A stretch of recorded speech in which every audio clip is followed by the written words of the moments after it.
Hello travellers, Shaku here and welcome back to another Octopath Traveler Champions of the Continent video. So this week we got a new apothecary that has joined the game. He has some great shield breaking potential and could be a great support for an axe focused team. Haze is an apothecary that can deal fire elemental damage, and as usual what you'd expect from an apothecary, he can apply regen to your team, and he also has the ability to cure status ailments. Stat wise he is more on the offensive side of things, where his attack and magic attack is higher than most characters in the same job role. However, although he lacks a bit of SP, the rest of his stats are pretty much average compared to other apothecaries.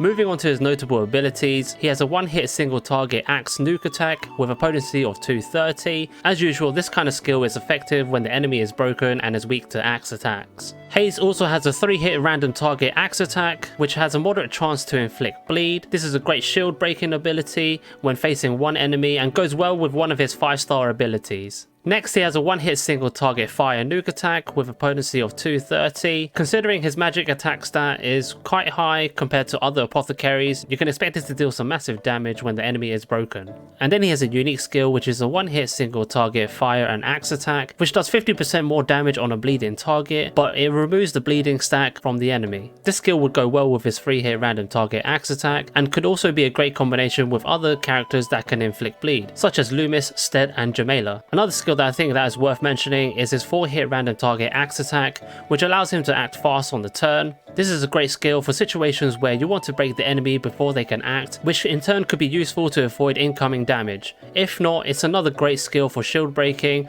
and could also be used instead of the 3-hit random target axe attack.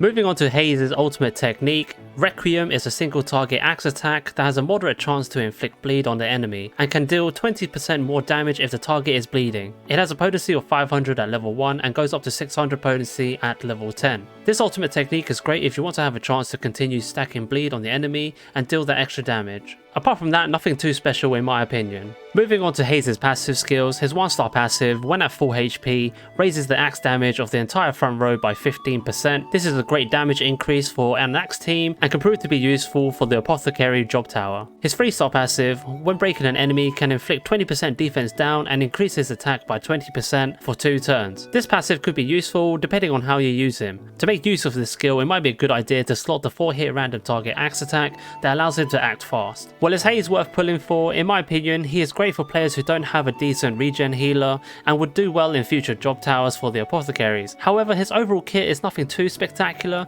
but he definitely has his uses. And considering how most players are still recovering from the near collab, and with the release of TT straight afterwards, it's probably a safe bet to save and skip Haze and wait for him to join the general pool and get him off banner instead. Nevertheless, Haze is not a bad character, so feel free to do what you want with your rubies. Well, that's it for today. Thank you for watching as always, and let me know in the comments below what you think of Haze. Are you lacking a regen healer, or maybe you want him for the future job tower? Either way, I wish you all the best of luck if you plan to pull for him, and see you in the next one.